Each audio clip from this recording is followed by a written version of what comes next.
Hi friends, good evening. இன்னைக்கு டே 8 நவராத்திரி. அதுக்கு சிகப்பு கொண்டக்கடலை சுண்டல் எப்படி செய்ய போறோம்ன்றது பத்தி பார்க்க போறீங்க. கொண்டக்கடலை செய்யறதுக்கு தேவையான பொருட்கள் 1 கப் அளவு சிகப்பு கொண்டக்கடலை எடுத்து வச்சிருக்கிறோம். கடுகு, உடைச்ச உளுந்து, கறிவேப்பிள்ளை தாளிசம் பண்றதுக்கு, வறுத்து அரைக்கிறதுக்கு 1/2 ஸ்பூன் துவரம்பருப்பு, 1/2 ஸ்பூன் கடலைப்பருப்பு, 1/2 ஸ்பூன் எள்ளு, கருப்பு எள்ளு இருந்தால் நல்லது, ஒயிட் எள்ளு ஓகே, 1/2 ஸ்பூன் தனியா, 2 ரெட் சில்லி, பெருங்காயம். ட்ரை கடாயில் எடுத்து வச்சிருக்க பொருட்களை வறுத்துட்டு பவுடர் ஆக்கிடணும். இப்போ கருப்பு கொண்டக்கடலை 8 மணி நேரம் ஊற வச்சுருக்கோம் கழுகிட்டு. இதை குக்கரில் உப்பு போட்டு 8 விசில் வச்சு எடுத்துக்கணும். ஊற வச்ச கடலையை உப்பு போட்டு 8 விசில் வச்சு எடுத்துருக்குறோம். வறுக்க வேண்டிய பொருட்களை ட்ரை கடாயில் வறுத்து எடுத்துருக்குறோம். இனி அடுத்த ஸ்டெப்பு பொடி செய்யணும். அதை வறுத்த பொருட்களை மிக்சியில் போட்டு பவுடராக்கி வச்சுருக்குறோம்.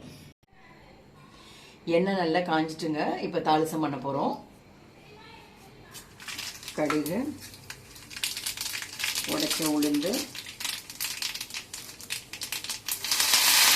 கருவேப்பிலை,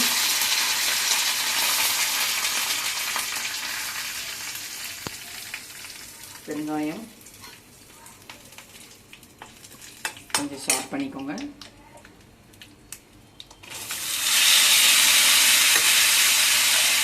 வேக வச்ச சுண்டலை போடும்.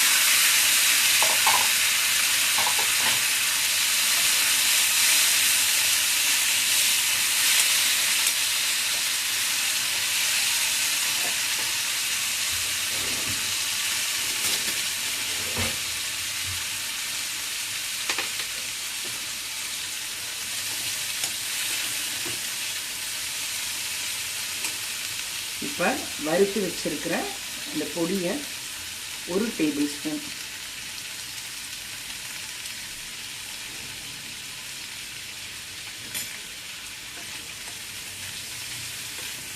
அவ்வளோதாங்க. சுட சுட சுண்டல் ரெடி.